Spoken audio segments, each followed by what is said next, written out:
Η Μπουμπουλίνα θα το έκανε στάχτη το Άουσβιτς. Μία μέσα στον μπλόκο είχε μπει έγκυος. Και της δίνανε και ψωμί παραπάνω, της δίνανε κάτι περισσότερο. Έξαφνα ένα βράδυ την πιάνουν δυνατή πόνη. Και αυτή η Μπλοκόβα ήθελε να την αυτόσει, να την σώσει. Της έβαλε ένα κομμάτι πανί στο στόμα. Της λέει να μην βγάλεις άχνα και την έβαλε από κάτω από το στατούβλα εκεί. Και της κρατήσαμε το χέρι. Δεν θα το ξεχάσω αυτό το πράγμα ποτέ. Γέννησα γυναίκα και κάνει έτσι το κεφάλι. Με μου το δείχνετε. Και ήταν ένα αγόρι τέτοιο. Το πήρε η Μπλοκόβα και το ρίξε στη σόμπα.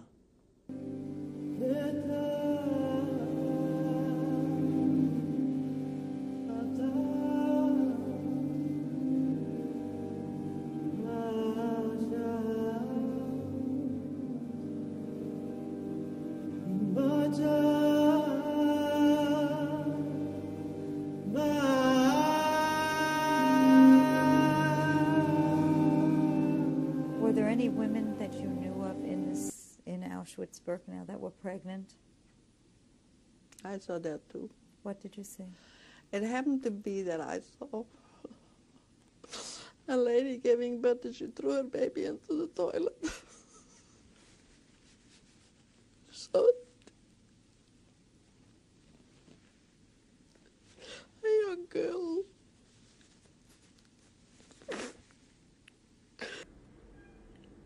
Back in Auschwitz, I forget to tell you, there was pregnant ladies, right?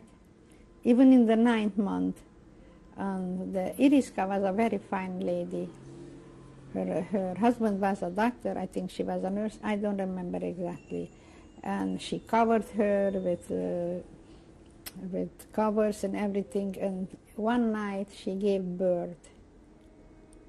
In Auschwitz? In Auschwitz, in the barrack where we are staying. And she has to bury her own child. Everybody was helping with the floor, with the fingers, with the nails, you know, the ground to push apart. She has to bury her own child, otherwise she will die. That was very, very, I won't forget that, not even in 1,000 years, if I live for like 1,000 years. How she cried. But she was very lucky. She come home, she find her husband again. Okay. Were any of the women who came into the blocks, were any of them pregnant? Or did you know of any who had children? Yeah, when we was there, one time there was a mother with a daughter, and the daughter was pregnant, and she had there the child. And how should I say? They came back, both, but the child was born there, you know. We had to hide them, you know, in the block, I mean, in the building, and this woman didn't say not one word. You know, she had the child without any, you know, like she wouldn't have pain. But when the child was born, they didn't know what to do with the child. So they said to the mother, you know, the child is not living, you know, right away. And there was, you know, we had their doctors and we had their nurse. And they tried to give the child something, you know. And how should I say? And they put the child in a pail of water. And the child swelled up. It was beautiful. And they had a hard time till the child didn't live. And then at night, you know, we had there 10, 20, 30 dead people every day. in the block. So when it was night, you know, somebody or I don't know, did take the child and put it with the other, you know, and the middle of the concentration camp was where they put the dead people, you know, at night, at morning, and especially in winter, somewhere, they was there,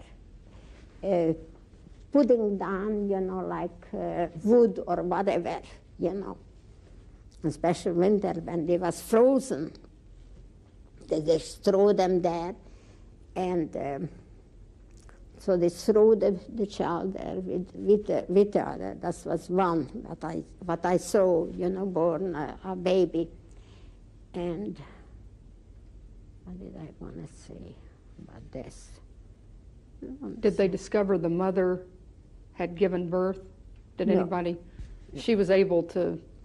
They was able to somehow to, you know, they had, but like I said, the doctor said, never again, I couldn't do it another time, you know. I have an incident to tell you, which is not my story, but it's my story. And it has a very interesting current connection.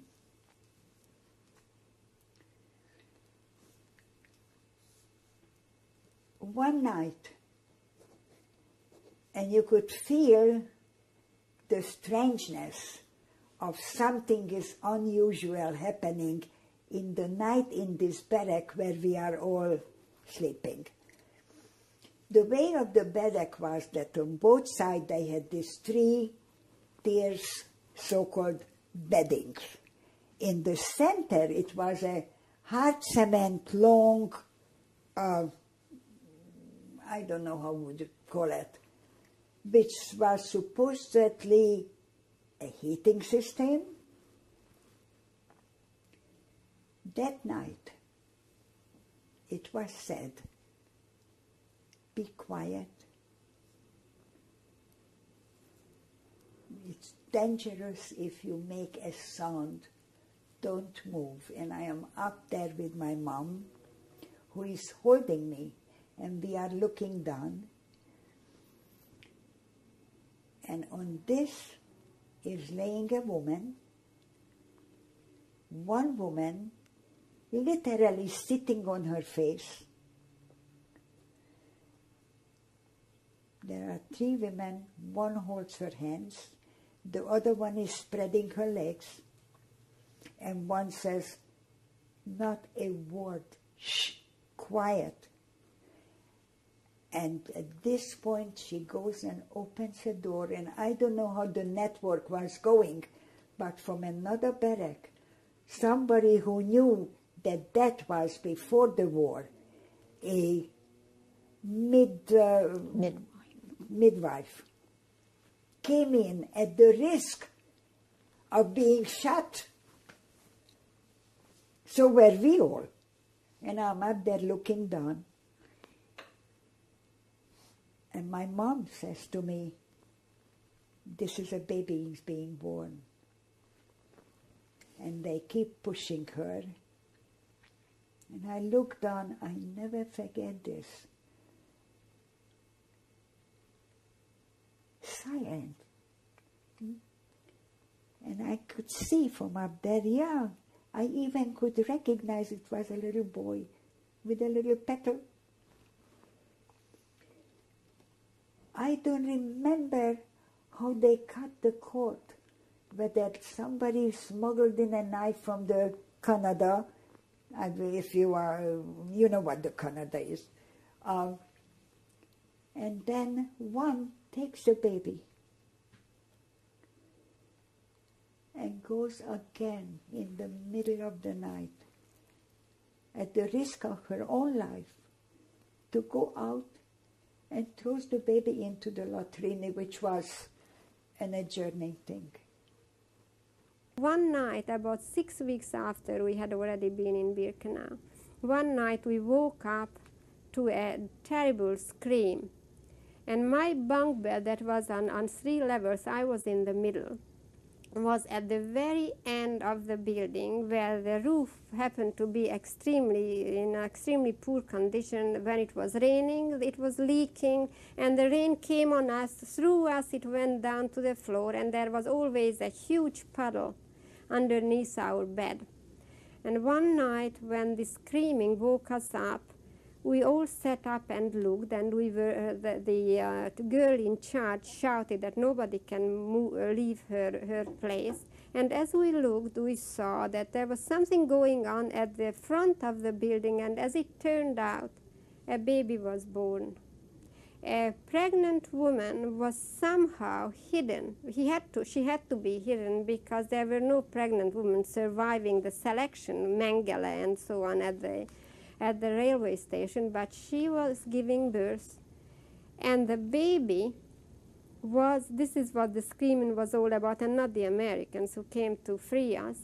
The baby was wrapped in a brown, I can see it now, a brown paper, and was brought back to my bunk bed because I was the last one, to make sure that when the SS comes in, won't see the baby. And it was put underneath the bed into that muddy puddle, so that when we had a chance, or whoever, whether the girl in charge or anybody among the 1,000 people who could take the baby out in the latrines and throw it in the latrines, because that was the only way to get rid of her, so that we won't get in trouble, and the mother too. And that baby whimpering underneath my bed in that muddy puddle for over a day, because we couldn't take her out, because the SS was around and nobody dared to pick her up or him and take the baby out. And you know, after 38 years I have nightmares, and I never dream of being beaten up, and I was beaten up many times. This is the always recurring dream. I always see this little thing in a brown paper, and I hear the voice of a newborn whimpering, very weak, weaker by the hour, but just the same. I still hear it.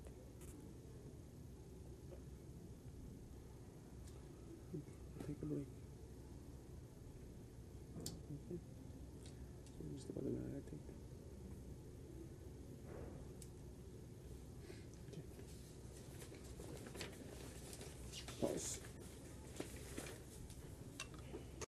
Η Μπουμπουλίνα θα το έκανε στάχτη το Άουσβιτς. Έχω δει, ας πούμε, γονείς να παίρνουν το φαΐ των παιδιών τους. Αλλάζουν όλες οι αξίες στο στρατόπεδο.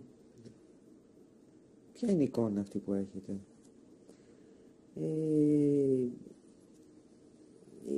Είναι πράγματα τα οποία σε κλονίζουν. Νομίζω ότι ένα από τα πράγματα που μου έκανε το στρατόπεδο είναι να μου αλλάξει τις αξίες. Δηλαδή πράγματα που θεωρείς normal, δηλαδή ο γονιός να φροντίζει το παιδί του ή να μην κάνεις ορισμένα άγρια πράγματα για να επιζήσεις, αυτά γκρεμίζονται στο στρατόπεδο, διότι ο καθένας προσπαθεί να επιβιώσει, ασχέτως αν αλληλοβοηθούνται πολλές φορές μεταξύ τους, αλλά υπάρχει και το αντίθετο. Θυμάστε τέτοιες περιστάσεις? Ναι, καταρχήν έχω την εικόνα μπροστά μου αυτόν του πατέρα να παίζει το φαΐ μονίμως, την μόνιμης βάση της κόρης του. Πόσο χρονών ήταν η κόρη του?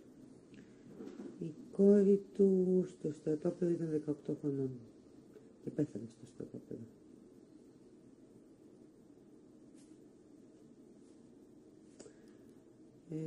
Πώς αντιδρούσε η κόρη?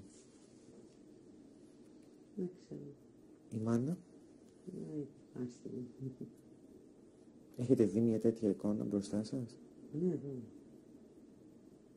Ναι, τσακώνονταν πολύ ο πατέρας στη μάνα. Θυμάστε το όνομα αυτού? Αυτού δεν νομίζω ότι πρέπει να το πω. Δεν το θυμάστε? Το θυμάμαι, αλλά δεν θέλω να το πω. Θεσσαλονικιός ήταν. Από την οικογένειά σας είχαν επιζήσει όλοι? Από την οικογένειά μου είχαν επιζήσει όλοι τότε. Κάποιοι από τους φίλους σας, τους παιδικούς, που είχατε γνωρίσει στο στρατόπεδο? Από τους Ισπανούς, τόσο από μία οι άλλοι είχαν επιζήσει. Η μία αυτή ποια ήταν? Ήταν κάποια Χασίδ. Και από τι πέθανε? Από ασιτεία. Θυμάστε την εικόνα του να πεθαίνει? Όχι. Ήταν και λίγο πιο μεγάλη από μένα, δηλαδή ήταν γύρω στα 18, κάτι τέτοιο. Madre cuando te parió y te quitó el mundo, corazón ella no te dio para amar segundo, corazón ella no te dio para amar segundo. Τους Εβραίους που κοιτούσαν θα τους έγδαρνε η μπουμπουλίνα. Well, I was pregnant when I came to America. I was 4 months pregnant, and I was hungry on the boat, because before that I couldn't eat because I didn't feel good. Everybody on the boat, what a ship that was.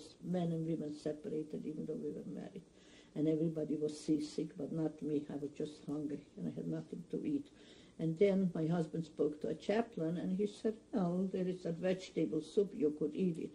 So I stood online, and no sooner, I stood there for a few minutes, I see the cook takes out a ladle with bones. I said, "Oh, kosher, sure."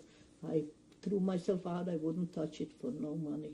After after you go back, there's no way, no matter even if I died of starvation, I couldn't have touched it.